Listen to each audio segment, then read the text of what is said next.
Tunisia, March 1943. In a makeshift testing facility outside Tunis, Oberstleutnant Klaus Hoffman lifted the American rifle with both hands. 8 pounds. 9.5 pounds precisely, he corrected himself. The weight felt wrong somehow, not heavy, just distributed differently than the Karabiner 98 that 60,000 German soldiers carried across this desert. The rifle had been captured 3 days earlier from a destroyed American half-track near Kasserine Pass. The GI who'd carried it was dead. The weapon was not. Minimal damage, a few scratches. Otherwise pristine. That alone was noteworthy. German soldiers regularly found abandoned American equipment, functional American equipment, not sabotaged, not stripped, simply left behind because more was coming.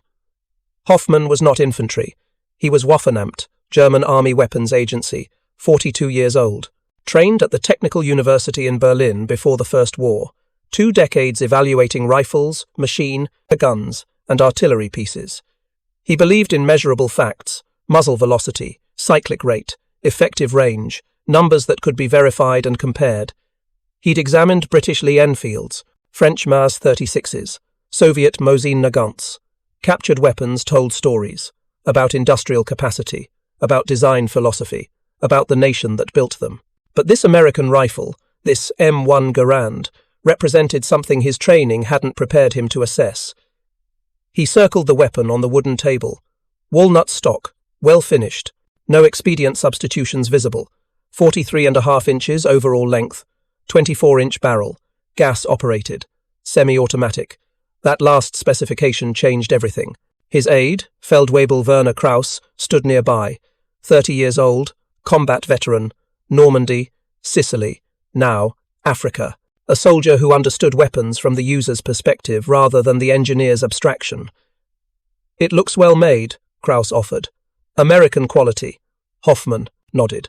"Assemble the test panel." Within the hour, 6 German soldiers sat on camp stools facing the table. Combat infantry, men who'd fired thousands of rounds through Kar-98s under every condition North Africa offered. Sand, heat, cold desert nights. They would provide the operational perspective Hoffman's technical analysis required. He lifted the Garand. "Semi-automatic," he announced. "Gas-operated. The American fires 1 round per trigger pull. 8 rounds total capacity. No manual bolt operation between shots." The soldiers exchanged glances. They'd heard rumors. American units with impossible rates of fire. Positions that should have fallen in minutes, holding for hours. Casualties that mounted too quickly to be explained by standard bolt-action rifles. One soldier, a Gefreiter with a bandaged hand, spoke. "We encountered these at Kasserine, defensive position. Maybe 20 Americans. We advanced with 2 full platoons, standard fire and movement. They stopped us, cold." "Casualties?" Hoffman asked. 12 men in the first minute, another 8 before we broke contact." Hoffman did the arithmetic automatically. 20 casualties from 20 rifles in perhaps 90 seconds. The mathematics suggested each American rifleman was achieving what typically required 3 German soldiers with Kar-98s. Described their fire discipline. The Gefreiter considered. Controlled, not wasteful, but continuous. When one American fired, another covered him. No pause where everyone's working bolts simultaneously. We couldn't find the timing window to advance. If you're enjoying this deep dive into the story, hit the subscribe button and let us know in the comments from where in the world you are watching from today. Hoffman made notes. Tactical implications before technical specifications.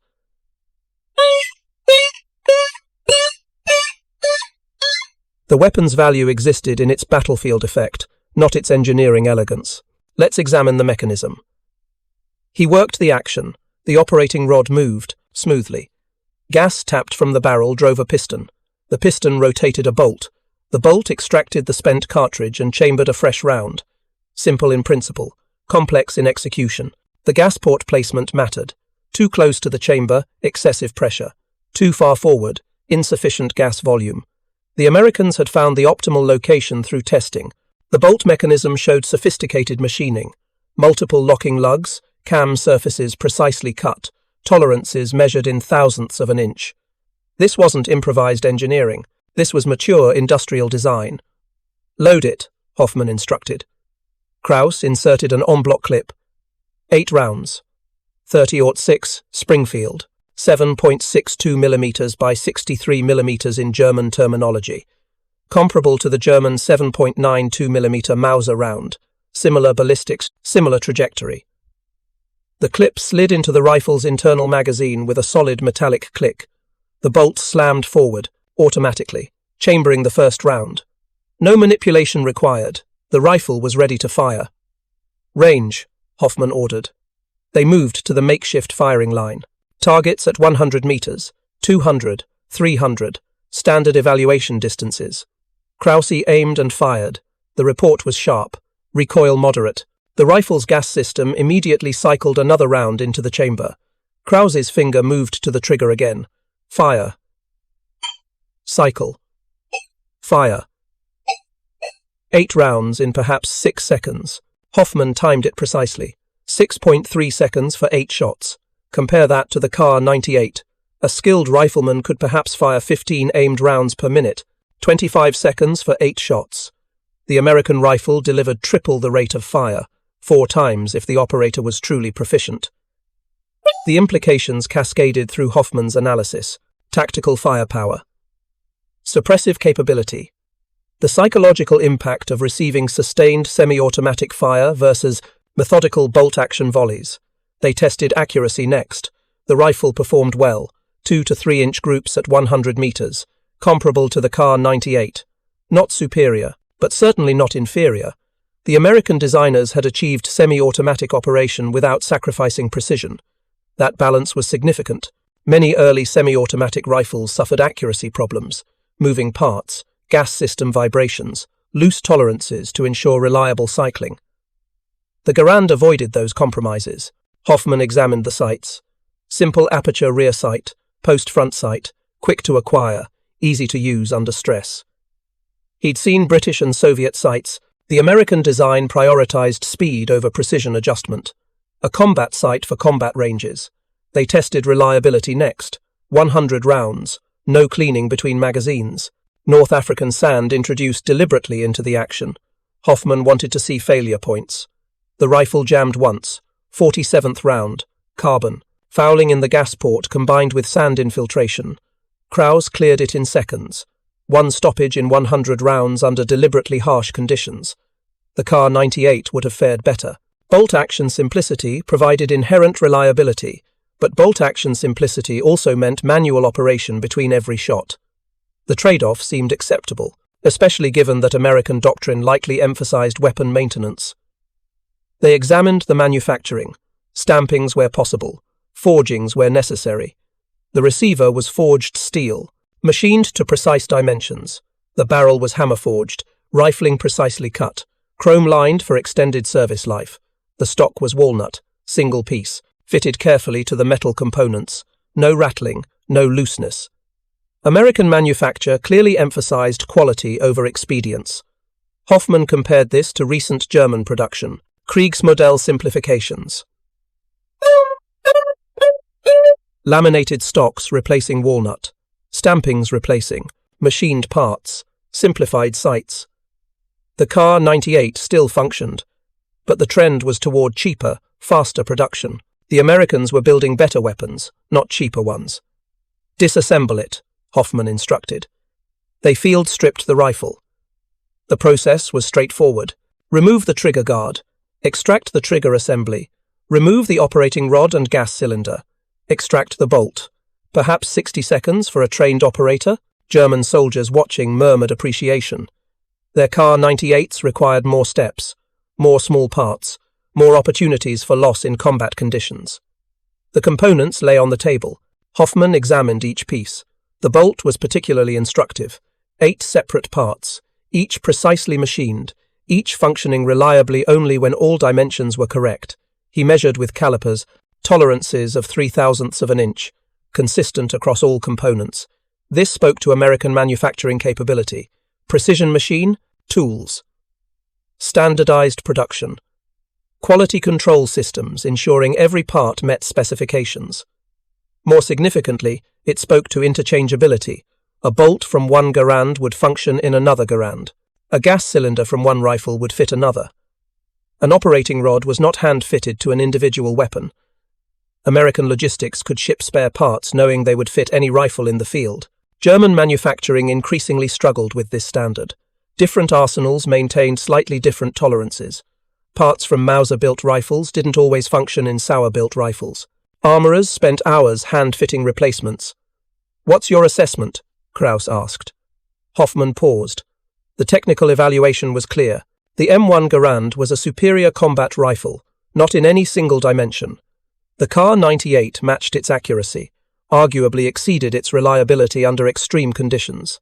But in combined capability, the American weapon represented a different generation of small arms design. "It's not the rifle itself," Hoffman said slowly. "It's what the rifle represents." "Which is industrial confidence." He gestured at the disassembled components. "Look at this gas cylinder, machined from a solid steel billet. That's expensive, time-consuming, wasteful of material. But it's also reliable, durable. The Americans chose long-term performance over short-term economy. We could build something similar," Krauss suggested. Hoffman shook his head. "Could we?" "In 1936, when this design was adopted, perhaps. Now?" He didn't finish the thought. But everyone in the room understood. German industry was stretched, resources allocated, production focused on tanks, aircraft, and ammunition. Retooling entire arsenals for a new rifle design wasn't feasible. Not in 1943. "How many of these do they have?" one of the soldiers asked. Hoffman consulted his intelligence summaries. American production exceeded 600 rifles per day in 1941. By now, perhaps 4 million total manufactured. The room fell silent. 4 million. The entire German rifle inventory, all models, totaled perhaps 10 million weapons, built over decades, across multiple wars. The Americans had produced nearly half that number of a single modern design in 6 years. "They're replacing bolt actions across their entire military," Hoffman continued. "Every infantryman, every unit, standard issue." The Germans had attempted something similar, the Gewehr 41, a semi-automatic rifle to supplement the Kar-98. Walther and Mauser had submitted designs. Both functioned. Neither achieved reliable mass production. Fewer than 50,000 G41s existed, issued primarily to elite units. The Americans were issuing M1s to everyone. Hoffman reassembled the rifle. The parts fit together smoothly. No force required. No careful alignment of hand-fitted components. Just correct assembly sequence and proper technique. He loaded another clip. The 8 rounds slid into the internal magazine. The bolt closed, ready to fire. "What should we tell Berlin?" Krauss asked. Hoffman considered. The technical report would be factual. Specifications, measurements, test results. But the strategic implications required careful phrasing. Germany's high command needed to understand what this rifle meant, not as an individual weapon, as a symptom of American industrial capacity. Tell them the Americans have solved semi-automatic rifle production. Tell them quality is high, reliability is acceptable, rate of fire is triple our standard. And tell them. He paused. Tell them they're manufacturing these faster than we can manufacture bolt actions. The numbers were the most damning evidence. American M1 production in 1942 alone exceeded total German G41 production across the entire war. The United States was outproducing Germany in the most advanced rifle design by orders of magnitude. But the rifle was only part of a larger pattern. Hoffman had seen captured American equipment before. Trucks, radios, medical supplies, all showed the same characteristics. High quality. Standardized design. Mass production. The Americans weren't winning through superior individual designs. They were winning through superior industrial systems. The Kar-98 was an excellent rifle, accurate, reliable, proven across decades of service.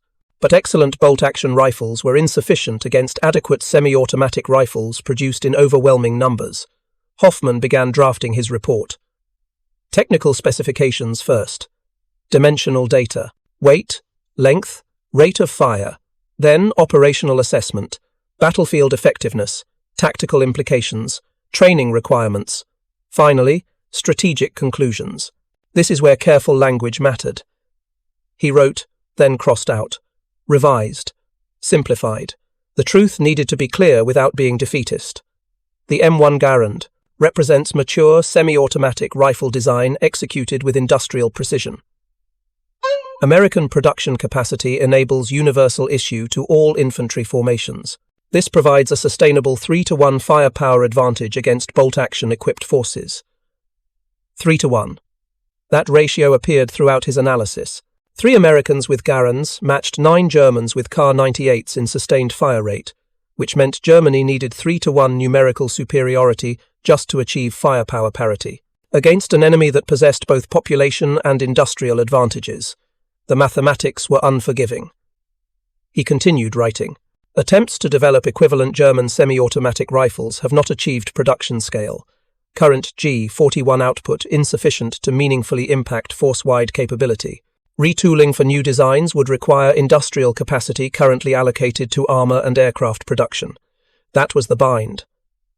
Germany couldn't build enough, Garands equivalent even if the designs existed, because the machine tools, skilled labor, and raw materials were desperately needed elsewhere. Tanks to counter Soviet armor, aircraft to contest Allied air superiority, ammunition for every weapon system." Hoffman included production comparisons, American output versus German output. The gap was widening. Springfield Armory alone was producing what all German arsenals combined achieved across all rifle types, and Springfield was merely one of several American facilities. He noted ammunition consumption. Semi-automatic rifles used more ammunition than bolt actions. Simple physics. More rounds fired required more rounds supplied, but American logistics apparently handled this without strain. Reports from captured American positions showed ammunition abundance. Cases of .30-06 stacked high. Bandoliers distributed freely. No signs of shortage. Compare that to German logistics. Ammunition allocation carefully rationed. Each soldier received specific amounts. Resupply often delayed. Shortages common as supply lines stretched. The Americans could afford to fire more because they manufactured more. They manufactured more because their industrial base was larger, and importantly, untouched by strategic bombing. German factories operated under constant threat. Allied air raids destroyed production capacity faster than it could be replaced. Worker efficiency dropped. Transportation networks collapsed. The industrial ecosystem was degrading while American industrial capacity was expanding. Hoffman finished the technical sections. Then he reached the conclusion, the part that required absolute precision, not alarmist, not defeatist, but honest about strategic implications. The M1 Garand, in combination with American industrial capacity, represents a systemic advantage that cannot be overcome through tactical adaptation alone. The firepower differential will persist as long as current production disparities continue. German forces will require sustained numerical superiority to compensate. This superiority grows increasingly difficult to achieve given comparative personnel and industrial resources. He reread it. Too harsh? Perhaps. But also accurate. The rifle wasn't just a weapon. It was evidence. Evidence that America had mobilized its industrial economy more effectively than Germany had mobilized its captured European resources.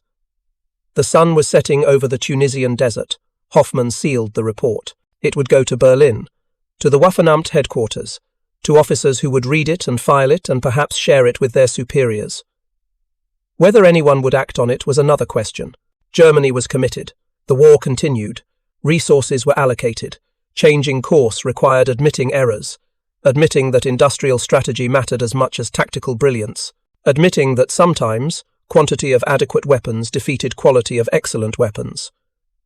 Kraus entered the tent. The rifle? Catalogue it. Ship it to Kummersdorf for complete technical documentation. The captured Garand would join other American weapons at the Wehrmacht's testing facility near Berlin. Engineers would measure every dimension, photograph every component, document every specification. Knowledge for its own sake, because even if Germany couldn't build equivalent rifles, understanding the enemy's capabilities remained essential. "What do you think it means?" Kraus asked. "For the war."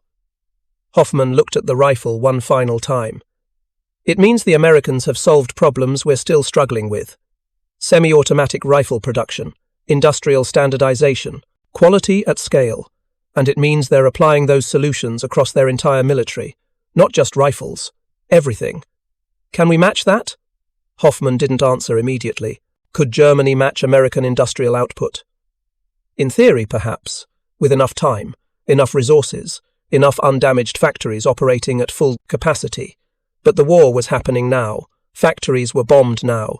Resources were scarce now. Time was finite. No, he said finally. Not at this point. We can innovate. We can improve existing designs. But we can't match their production scale. The truth sat heavy in the tent. 1 rifle, 8 pounds of steel and walnut, representative of an industrial ecosystem that Germany had underestimated.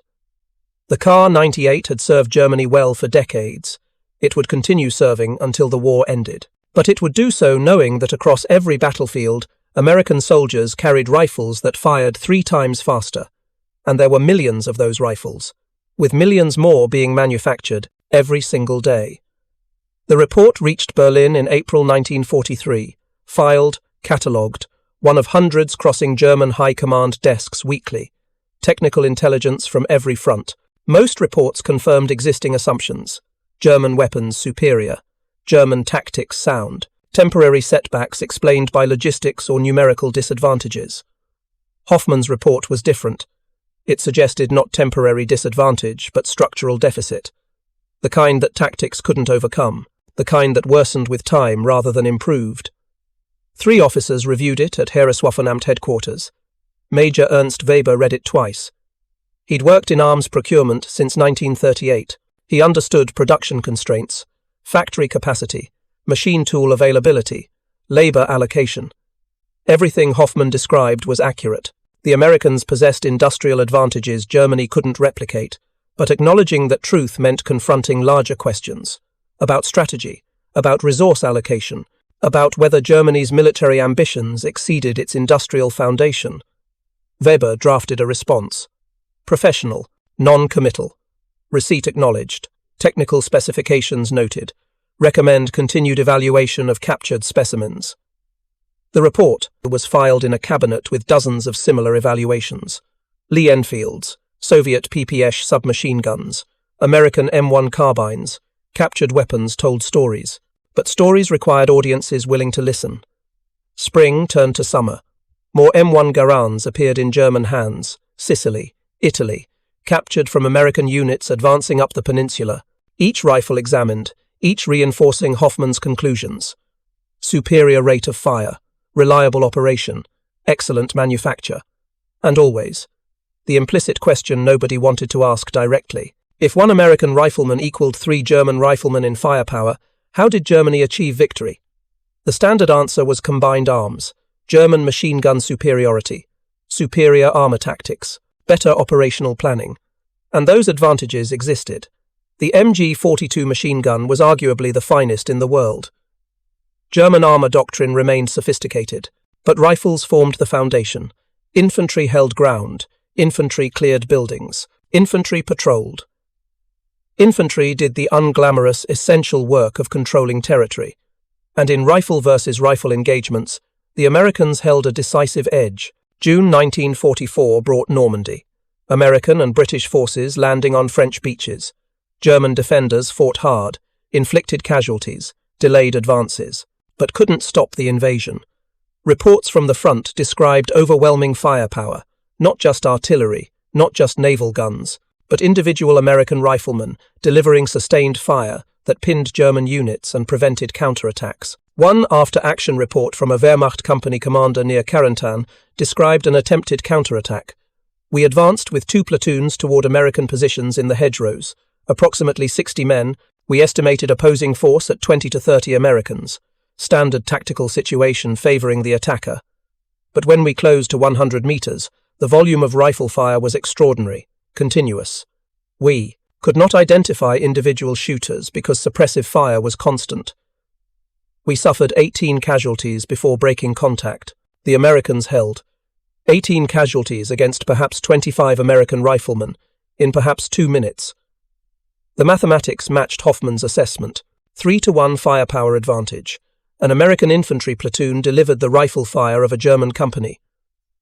Hoffman himself never saw Normandy. He remained in North Africa through early 1944, then was reassigned to a testing facility in southern Germany, away from the front, away from strategic decision-making, an engineer, a technical specialist. his expertise valued but his strategic insights unwelcome. He continued evaluating captured weapons, more M1 Garands, M1 carbines, M1911 pistols, Browning automatic rifles, Thompson submachine guns.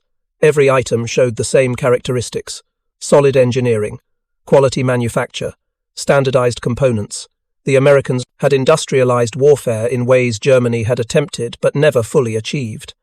By autumn 1944, even optimistic assessments acknowledged problems.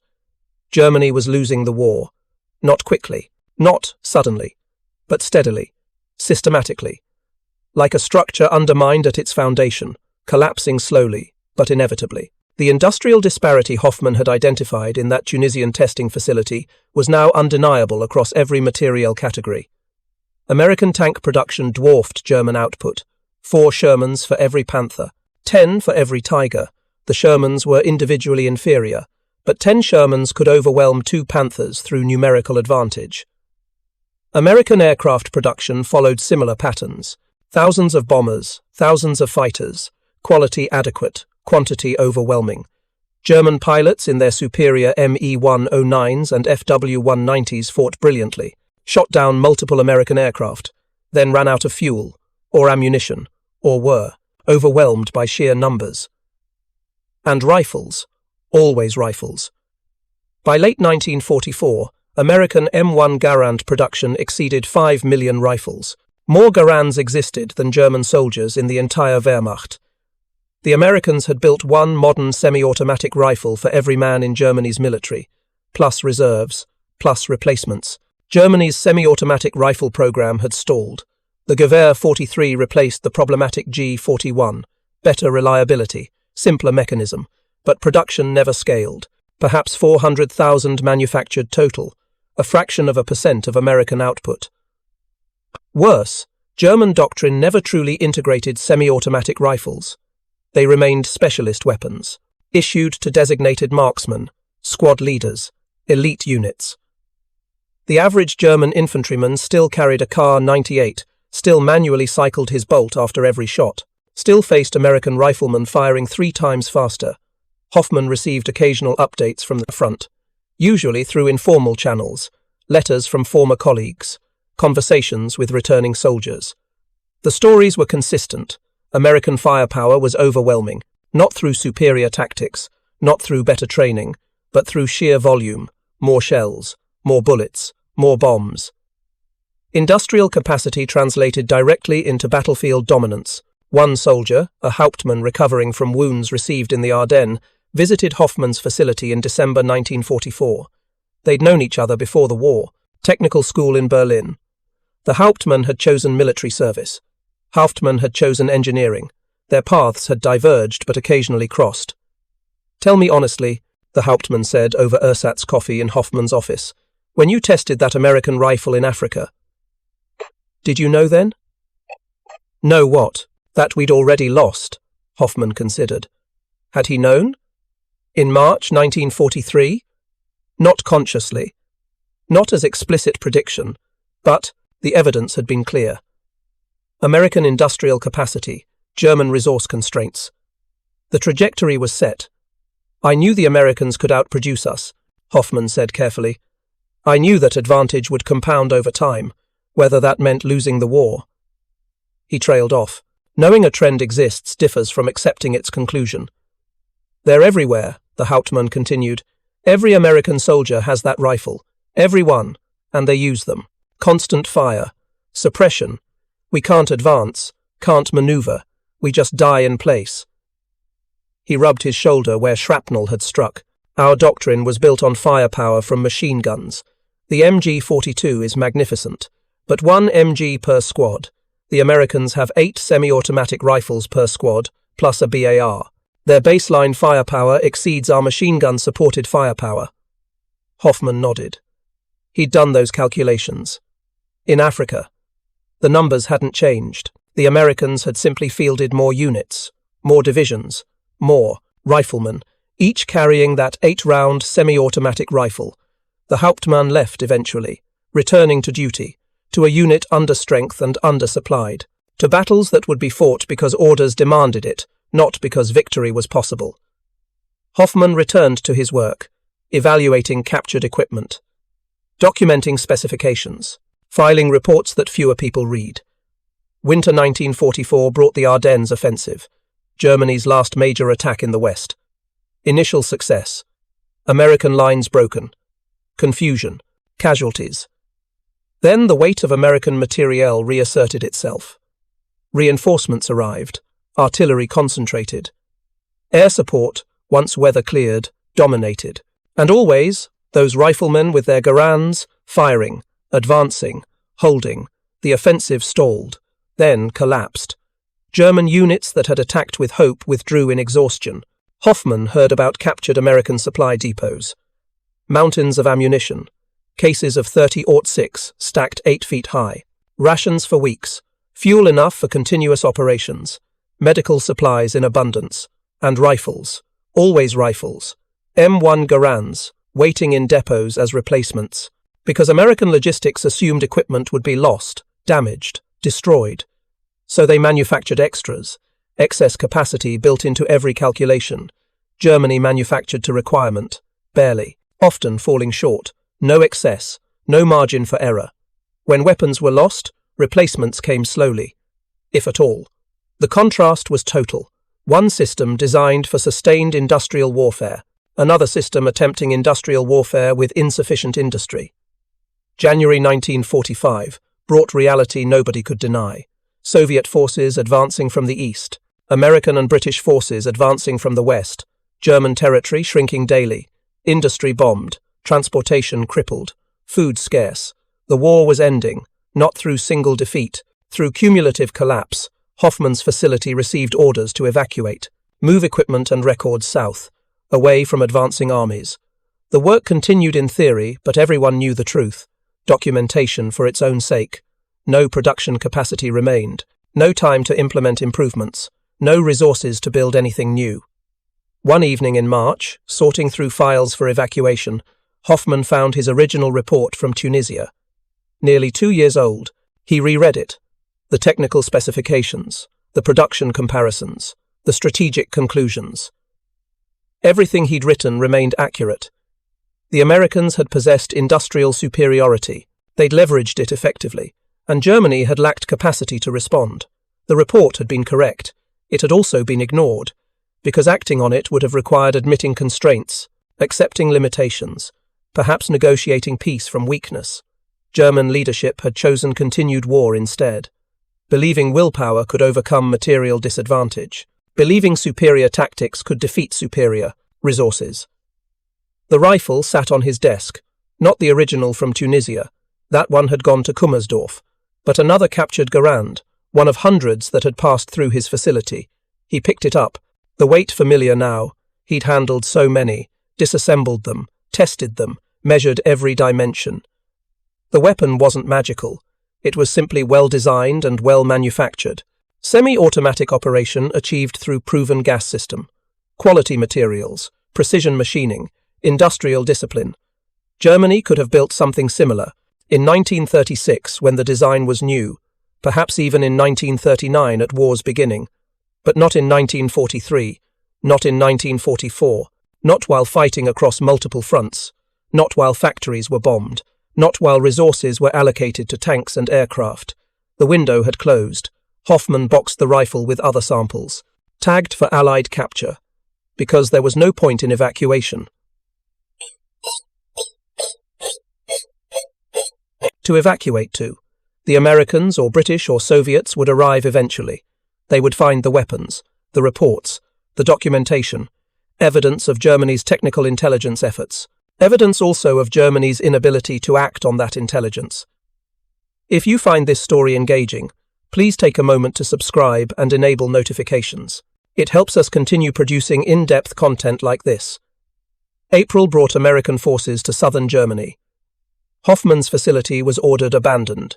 Most staff had already left, reassigned, evacuated with families, disappeared into the chaos of collapse.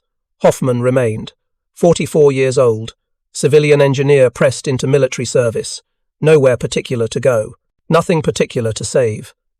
The Americans arrived on a Tuesday afternoon. Young soldiers, wary but not aggressive. They secured the facility professionally, searched for weapons, for booby traps, found only files and testing equipment. An American officer, a captain with ordnance insignia, examined the captured weapons on display. M1 Garands, M1 carbines, Thompson submachine guns, Browning automatic rifles. You tested all these? The captain asked through a translator. Hoffman nodded. Evaluated, documented, compared to German equivalents. And your weapons are very good. Your production capacity is extraordinary. Your logistics are impressive. The captain smiled slightly. We know. That's why we won. Simple statement. Accurate. America had won through industrial might. Not exclusively. Brave soldiers mattered. Competent leadership mattered. But underneath everything, industrial capacity provided the foundation. Steel production, electrical generation, machine tool manufacture, oil refining, agriculture, transportation, all the boring, unglamorous components of a modern industrial economy. America possessed them at scale. Germany had attempted to build them through conquest, captured factories, occupied territories, forced labor. But you cannot build sustainable industrial capacity through occupation, because occupied peoples resist. Sabotage. Work slowly, and your own resources get consumed holding territory instead of developing infrastructure. The captain picked up a Garand from the table. This one looks well used. Tested extensively. Perhaps 2,000 rounds through it. Still functions perfectly. That's good engineering, the captain said. Credit to John Garand. Yes, Hoffman agreed, but also credit to Springfield Armory, to Winchester, to International Harvester, to American industry. The captain understood. You're saying the rifle matters less than the system that produced it. Exactly that. Your rifle is good. But I've seen good rifles before. What makes it significant is that you built millions. Quality at quantity. That combination Germany could not match. The captain nodded thoughtfully. 2 oceans protecting our factories. No strategic bombing of American industry. More than luck. Hoffman corrected gently. Strategy. Your nation developed industrial capacity before the war, invested in infrastructure, educated workforce, machine tool industry. When war came, you had the foundation ready. They talked for another hour. Professional conversation, engineer to engineer. The war was over. Germany had lost, but technical knowledge transcended politics. The captain wanted to understand German testing procedures. Hoffman explained methodology. Accuracy assessment, reliability testing, comparison protocols. The captain explained American development processes.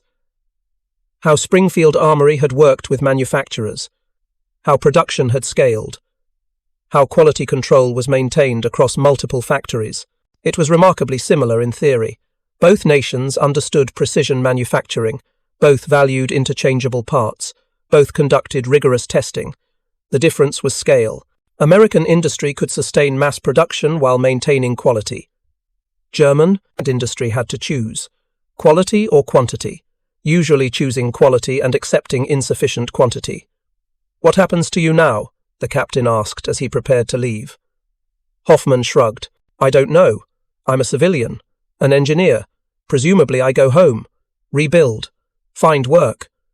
We're looking for German engineers, technical expertise, to help document weapons programs. Would you be interested? Hoffman considered. Working for the occupying power, helping them understand German technical developments. It felt like betrayal, but betrayal of what? A government that had ignored his warnings? A regime that had led Germany to ruin? Yes, he said. I'll help.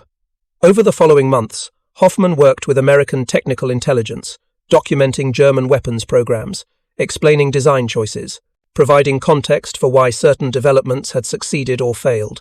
The Americans were thorough, professional. They weren't interested in blame, just understanding.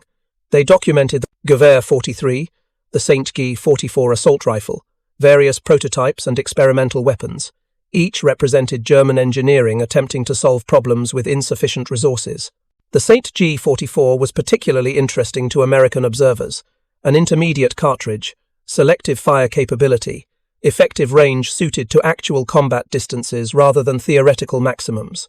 In many ways, it anticipated future rifle development. But only about 425,000 had been manufactured. Compare that to over 16 million Kar-98s produced across all variants. The revolutionary rifle had arrived too late, in too few numbers, unable to alter the war's trajectory. Hoffman explained the context. Resources allocated to armor and aircraft. Production capacity consumed by strategic bombing. Logistical challenges supplying multiple weapon types simultaneously. The Americans understood. They'd faced similar challenges, but they'd possessed excess. Capacity to absorb inefficiencies. Redundant factories. Multiple suppliers. Buffer stocks. Germany had operated at maximum capacity continuously. No margin for error. No ability to surge production. No reserves when things went wrong. By autumn 1945, Hoffman's work for American technical intelligence was complete. He documented everything requested, provided insights into German weapons development, explained industrial constraints and strategic limitations. The Americans thanked him, paid him modest wages, released him to return to civilian life. He settled in Munich, finding work with a machine tool manufacturer, rebuilding Germany's industrial base.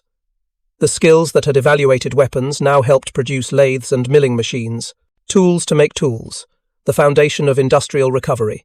He kept one item from his military service, a photograph.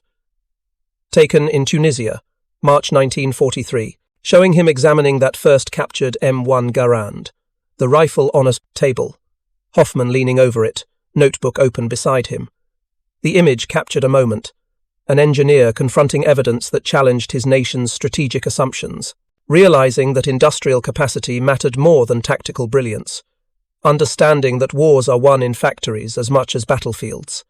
He never spoke publicly about his wartime work. No memoirs, no interviews. The war was over. Germany had lost. Dwelling on it served no purpose.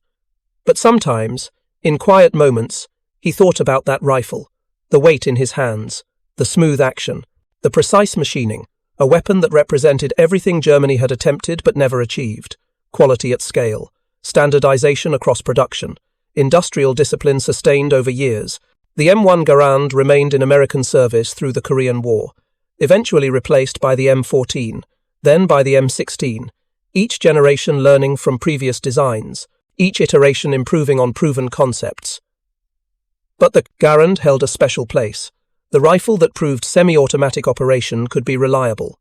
The rifle that demonstrated industrial capacity could produce quality at quantity. The rifle that helped win World War II not through revolutionary technology, but through evolutionary excellence executed at enormous scale. German veterans who'd faced American riflemen remembered the Garand, not with fondness, but with respect. The sound it made, that distinctive ping when the N-block clip ejected, the sustained rate of fire, the accuracy, the reliability. Many had captured Garands, used them when ammunition was available, appreciated the design even while fighting against it. Some kept them after the war. Souvenirs. Reminders. Tangible evidence of the industrial power they'd confronted. Historians would later debate the rifle's impact. Did it win the war? Not alone. Nothing wins wars alone. But did it contribute significantly?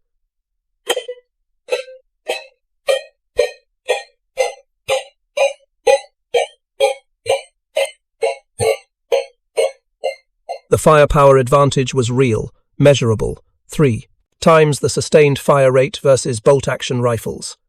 That advantage compounded across millions of riflemen, millions of engagements, years of combat. The cumulative effect was decisive, but the rifle's deeper significance lay in what it represented.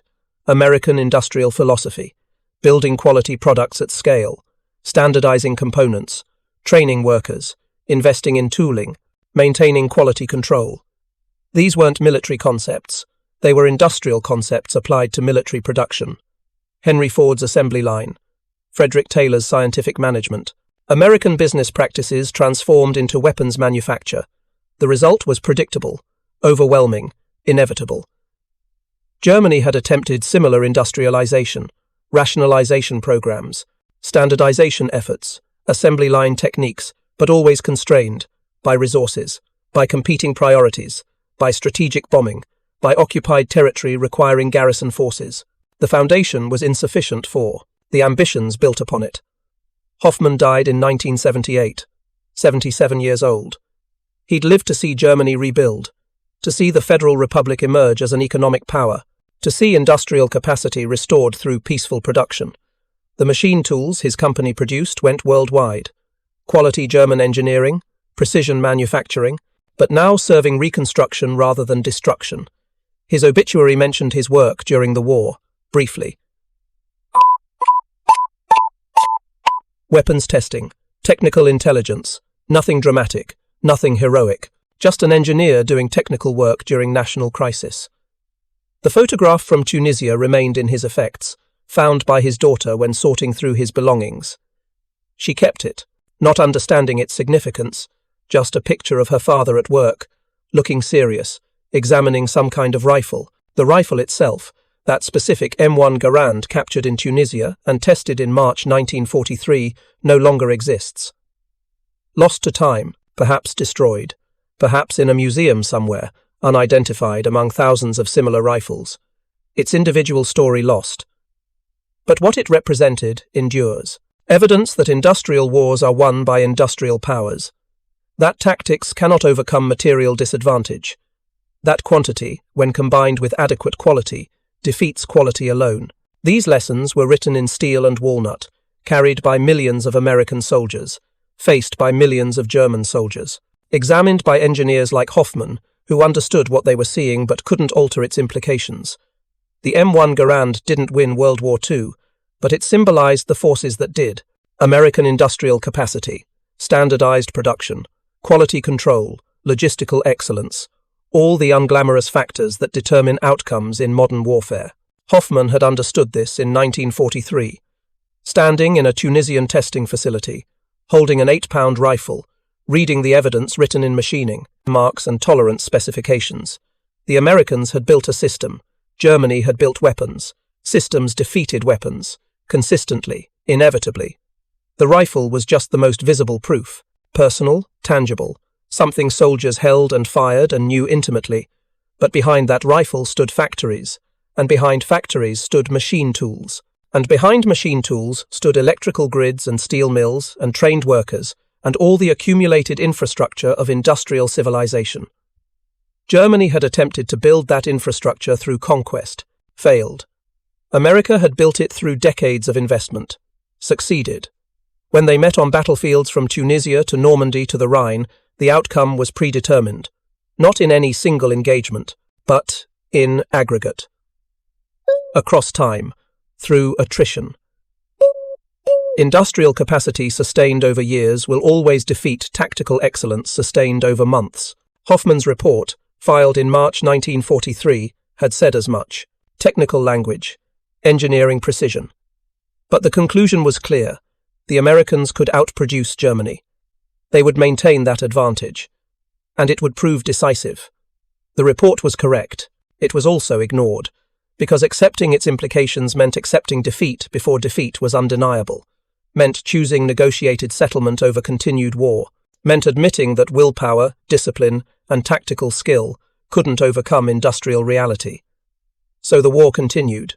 Millions died, cities were destroyed, and eventually, the industrial disparity that one engineer identified examining one rifle in one testing facility proved exactly as decisive as his analysis predicted. Thank you for watching. For more detailed historical breakdowns, check out the other videos on your screen now, and don't forget to subscribe.